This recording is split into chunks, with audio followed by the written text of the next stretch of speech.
Hi everyone, and a warm welcome to the latest CPL LinkedIn Live session. I'm Siobhan O'Shea. I'm Client Services Director with CPL and Head of Diversity and Inclusion for our Future Work Institute. And I'm delighted to be joined here today by Lisa Feerick D'Arcy, who is HR Director for Diligent Corporation. And we're going to be discussing a topic that is really close to my heart, and that is all things diversity and inclusion related. So a big warm welcome, Lisa, and thank you so much for joining me today. Thank you so much for the welcome, Siobhan. It's very exciting to be here. So we would love loads of interaction, I know, on this session. So please, we'd invite all our audience to share your comments or to ask us any questions, and we'll try and address them toward the end of the session. But Lisa, firstly, I might ask you just to give us a little bit of an overview of Diligent, for those who may not be familiar with what you do, and maybe even also then give us a little bit of a sense of your own background and journey. Absolutely, happy to. So Diligent is a leading governance, risk and compliance SaaS company, software as a solution company.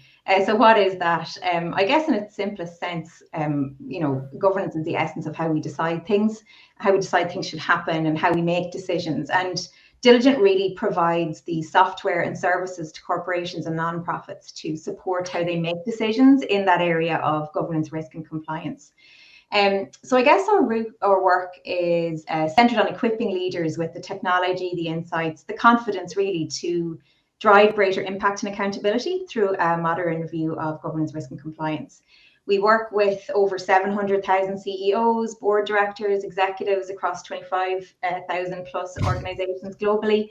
So we've quite a large footprint and span of influence. And we're currently going through a period of growth. And here in EMEA, we have our new offices in Galway and in Budapest to accommodate that growth. So it's an exciting time.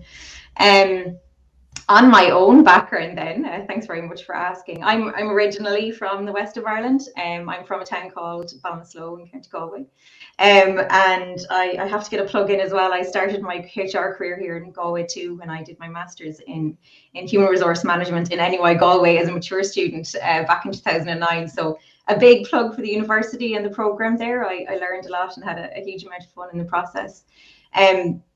After that, I worked in recruitment for a while at Robert Walters. Like a lot of people, I moved east for work. And for the 10 years prior to joining Diligent, I worked in various HR roles in Google. So I grew up in terms of my HR experience there. I worked across the HR operations, contingent workforce management as a HR business partner, and eventually as a HR manager. I loved that Google had a global footprint and that fast pace, kind of changes, constant environment, that there was something, I thrived in that. I also developed a real love for the tech industry over that period. There was certainly never a dull moment. And so I think as I came up on that 10-year mark in my career there, I knew I wanted to expand my own skill set and work in a company that was in a different stage of growth. And the other side of it was that my husband and I are both from Galway, and we wanted to move back for some time to be closer to family. So when the role came up at Diligent, it ticked all the boxes. Diligent is in that period of huge growth. It's not a startup, but it certainly feels that way. Every day is different, new challenges, new opportunities, innovative products. We've also got lots of mergers and acquisitions going on. You might know we recently acquired Acuvio, a company who specialize in ESG software based out of Limerick. I had the pleasure of meeting them a couple of weeks ago and very excited to work with them. We're building out 2 large offices here in Galway and Budapest, starting from scratch. And the commitment that Diligent has shown to the local communities here really attracted me to the position. So if I take Galway, it's not going to be long before we're at 200 employees. And the talent in the local area is phenomenal. It's one of the main reasons Diligent chose Galway. Huge amount of diverse talent from the universities, the third level institutions, and a real flourishing tech hub there too. So I'm about 5 months now into my role at Diligent. And it's brilliant to be in the middle of all that excitement. So it sounds like it's been an incredibly busy period as well for Diligent. And how does your D&I strategy wrap around, your talent attraction? And I suppose what is the strategy and what are the pillars that you focus on? Yeah, like I think that's a really important question. And I think, before I get into it, I want to say from the beginning and be upfront about it. Diligent has work to do in this space. That's just a fact. And I think it's important to be upfront about that. Even on a personal level, this isn't a topic that I feel like I'm an expert on, far from it.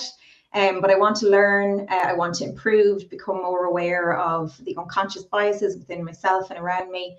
I want to be able to speak up when I see that bias and make sure others are empowered to do the same thing.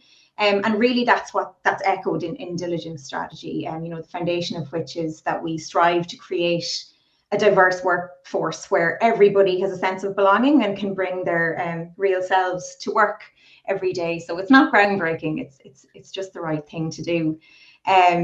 So huge numbers of studies have shown that diverse workplaces have the best talent, increase employee engagement, drive company profitability. But I think, at the very essence of it, it is about doing the right thing, and admitting that there's work to do and having a plan in place is just essential. And it's also essential too, I think, just to say, and I know I'm rambling on a bit, but that I think it's really important that leaders within an organization champion diversity and inclusion. There has to be accountability for driving outcomes. You can have all the best programs in the world, but if leadership isn't held accountable, it'll fall flat. So if I look at the specifics of our strategy right now, we probably have 4 main focus areas. Over the past year or so, the company mobilized to create a DEI&I task force. So that's the voice of our employees, helping to ensure ideas and initiatives that are brought forward represent the diverse perspectives of our team. And then to accelerate progress in those areas, we've recently hired a VP and a program manager, Greg Vargas and Annika Fisher, in the DEI&I space, to look across all those areas and really integrate them into the business across the areas of education, people programs, and community engagement. I think the second big thing, and this is hugely important, is reviewing our people and talent processes. I think it's imperative to mitigate against implicit bias at the systemic level. We need to look critically across all of our processes, things like hiring, selection, career mobility. It's a massive priority for the business right now. And I think we definitely need to establish clear KPIs, implement the necessary policy changes. So practical things, I guess, like ensuring we have diverse interview slates, that our hiring practices target diverse candidates, that we aren't just focused on getting the same person in the door every time, reviewing our specific job specs to make sure we're using inclusive language. The list goes on. We want to make sure that everybody has access to resources and education in this space, so that we foster understanding. And I think most importantly, so that people are talking about it, right? People have diversity, equity, and inclusion at the front of their mind at all times, so that everything they do is considered from this angle just as second nature. And then the fourth main focus then, one I'm really excited about, is around our employee resource group program. We've recently launched 7, I think it is, new interest groups: women in tech, generational, parenting, mental health. I'm going to forget some of them, remote work, pride. And I think the real benefit of that is that it creates community amongst populations. It brings that opportunity for cross-cultural communication, raises awareness, helps to educate employees, and really helps us to build a great talent pipeline as well. So they're the main 4 things that we're focused on in that spirit, kind of. Super. And Lisa, you mentioned there about remote working. I mean, how do you think, the pandemic, or what have you seen in terms of the impact to your diversity strategy, and how are you addressing that? Yeah, it's the question on a lot of people's minds at the minute. Remote working and hybrid working has certainly had a massive impact on how we approach our strategy and the things that we need to be aware of and to plan for. I think DEI can often be thought of in terms of diversity of gender, race, other protected characteristics, but that remote and hybrid working brings another flavour. The move to remote work during COVID, it was loved by some, not as warmly embraced by others. There was a real mix of pros and cons depending on your personal preferences, or your situation at home, depending on lots of different factors. And some people found it increased productivity, gave you more time with your family, less time on the commute, more time in comfy clothes. And then other people found it really difficult.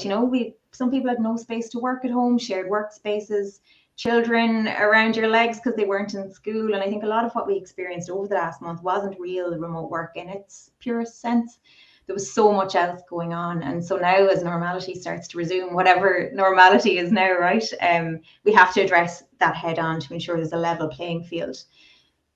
I read a really interesting article in Forbes a couple of months ago on this. So some of what I reference here is in relation to that. But the bottom line is really making sure that there's a level playing field between those who are remote, those who are in the office, those hybrid workers. And I think addressing and any of the bias that can be there, that companies, managers, employees, even between each other can hold. And that proximity bias is really real. I think most, multinationals will have seen this all the time, where they have hub locations and other smaller regional locations. You'll often hear employees say they struggle to get visibility and have their accomplishments recognized because they're away from the core. And that's just heightened even more when people are away from the office. I think there's a few key things we can do in the space. I think we need to think creatively even about informal training and development opportunities. And the opportunities that are available to those in the office, how do we make sure that those opportunities are replicated for those who are only in the office occasionally, for example?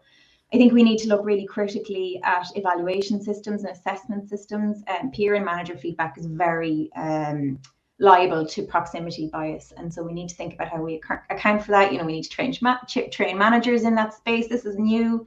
And we need to really deliberately create moments of connection so that culture networks can be built out in ways that would have traditionally been done in the office, 40 hours a week or whatever it was.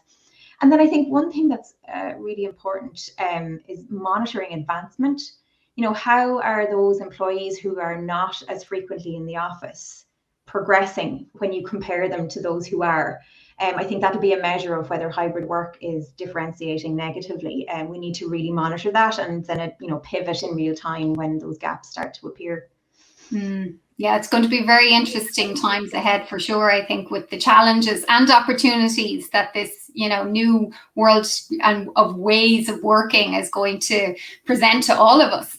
Absolutely. There's a huge amount of challenges, but also opportunities as well. Like, I think it's about recognizing the opportunities and running with it, because like it or lump it, like this is our new way of work, and hybrid work is going to be a part of that for sure. So in terms of, even for yourself, Lisa, you would have onboarded remotely and have had that experience yourself. Yeah, I mean, it was bizarre because I had been with a company, I suppose, for so long. I'd been with my previous company for 10 years.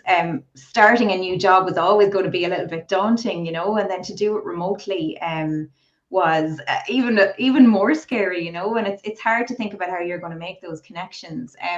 But all credit to the onboarding team at Diligent. They've put together this absolutely incredible program, a week-long program as a start, and you really get it's set up for virtual onboarding, and it really gets you in there. There's really good different types of learning. There's podcasts, you get introduced to different people. Brian Stafford makes an appearance, our CEO. So they've really managed to do it. And I think you can be innovative in the way that you do it to try and bridge some of those gaps, So definitely loads of opportunity there. That's great to hear, even, how well I think the structures that are being put in place, and organizations, I think, across the board are really trying to think creatively and making sure that their new starters feel as welcome as possible in this kind of, unusual circumstance. Absolutely. Yeah. So Lisa, can you tell us a little bit about your Diligent's Modern Leadership Initiative for customers, which I've been reading up on? Yeah, absolutely. So, one of the things about diversity and inclusion that's really important is that you don't just talk about it, or, you can have programs, you need to really implement it. And then I think a big way to really drive it is to make sure that it's centered in your business strategy.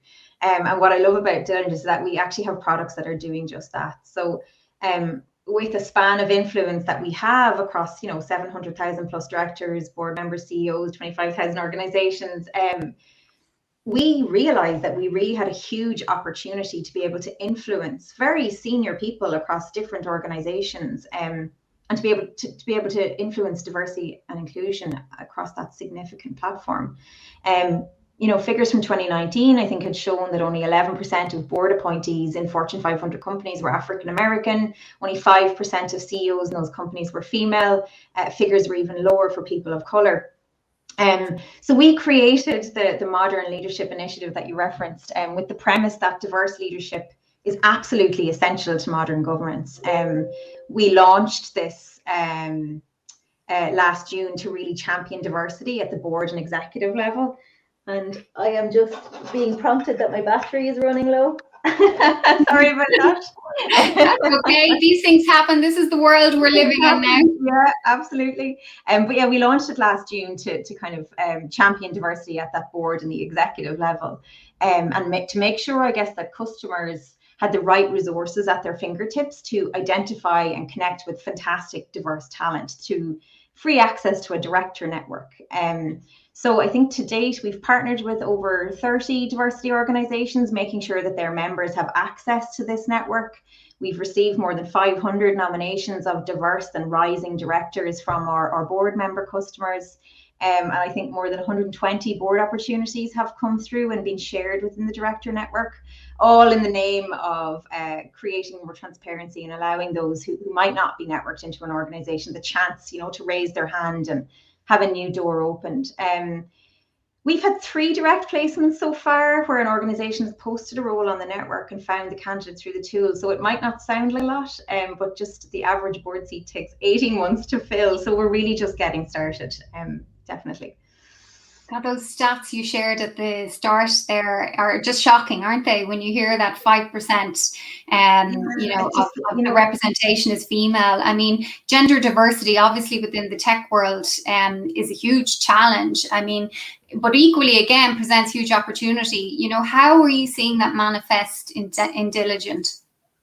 Yeah, I mean, like there are multiple challenges, I think, at play getting women into the workforce, particularly after they've had children. Like if I take an example that's close to my heart, here in Ireland, the very high cost of childcare, for example, or the lack of availability of childcare can often be prohibitive factors in getting women into the workforce after they've had kids. And I've heard so many anecdotes recently about childminders having left the market because, their job was no longer viable, especially now with COVID, increasing insurance costs. It's really tough for them. And then on the other side, if that service isn't there, if it's too expensive, oftentimes you'll hear women say that it's just actually not worth to go back to work. And I guess I do want to say and acknowledge too nowadays that men play an increasing role in that space. You hear of more men taking on those caring responsibilities. But the simple fact is that the majority of caregivers in the home are women. And so it has impacted women more. And I think the pandemic has well, I mean, the studies have shown, right, that the pandemic has exacerbated that fairly considerably. I think it was reported by the National Women's Council of Ireland back in April that 1 in 10 women had quit their jobs because of pressures of the pandemic and homeschooling and all the changes. Thankfully, the schools are open again, but the impact of that's going to be felt for a long, long time. Opportunities in that space, they're plentiful. There's opportunities for society, for government. I'm not going to get into that debate right now. It's not the time or the place, but at the company level, we do need to make sure we're sourcing in the right places. We need to make sure we have diverse interview panels, that we have internal policies that demonstrate compassion for those sorts of situations, like in making sure that there's flexibility when you can give that. I think a big one is making sure that we don't have biases. Traditionally, if you had a big gap in your CV, it would really be questioned. Like, we shouldn't have biases against people who have been out of work for a period. We should be offering reskilling opportunities and good training programs to get into work. So, it is absolutely like the gender diversity.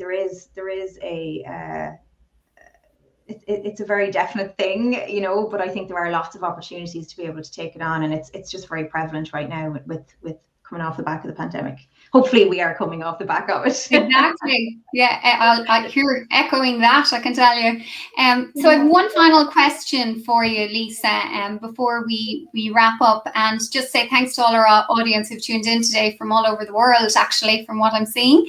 But our final question is, what would you say to job seekers who are interested in a career at Diligent about, I suppose, your plans moving forward and around your D&I strategy? I mean, you've mentioned there how fast you're growing and the opportunities, the fabulous opportunities are there for people. So I'd love to hear, your thinking around that. Absolutely. The first thing that I will say, if you're interested in a career at Diligent, is to go and explore our newly launched, bright and shiny new website, diligent.com. You can get a real feel for the organization, the products, the values there. And the team worked really, really hard. So hats off to them to relaunch it recently. It's a real credit to them and it's a joy to navigate. Review the job site. Siobhan, I'm sure you'll do a plug for that at the end. Absolutely. Our recruitment is through CPL in Galway. Review the site, see if there's anything there. I'm going to do a shameless plug because we're actually hiring HR and talent acquisition roles in Galway and Budapest on my team. So if you're interested, take a look. But there's loads of roles up there. Diligent is an incredibly fast-paced environment. As I said before, no day is the same. We're moving so quickly, and it's a really exciting place to be right now. And in relation to D&I, look, that's a focal point for many people in choosing it. It's probably a focal point for everybody in choosing the company to work for. You spend so much time at work. The company you work for has to align with your own personal values. It was definitely a big factor for me in choosing Diligent. And I think what I love about it is that it genuinely values and respects different perspectives. You can increase diversity at the hiring stage, but that in itself doesn't solve anything. You have to kind of harness that diversity. That's the inclusion bit. That's the other equally important bit. And Diligent really strives to give people the power to shape that agenda in a psychologically safe environment. So if that interests you, please take a look at our roles and see if we could be a good fit. Well, look, thank you so much, Lisa, for giving us a whistle-stop tour of everything you're doing when it comes to D&I at Diligent. In terms of, it's really exciting to hear about the journey that you're on. And as you mentioned, CPL support Diligent in growing out this wonderful team in Galway. So please do look at our microsite. If it's any of these roles or opportunities that seem of interest, reach out to us. We'd be delighted to connect with you. Just a huge thank you to our audience for tuning in, but mostly to Lisa for those wonderful insights today. Really appreciate your time and look forward to future chats on this topic in the future. Thank you so much. Thanks, Siobhan. Thanks, CPL. Thanks, everybody, for listening and for your comments. It's been a pleasure. Thanks, everyone.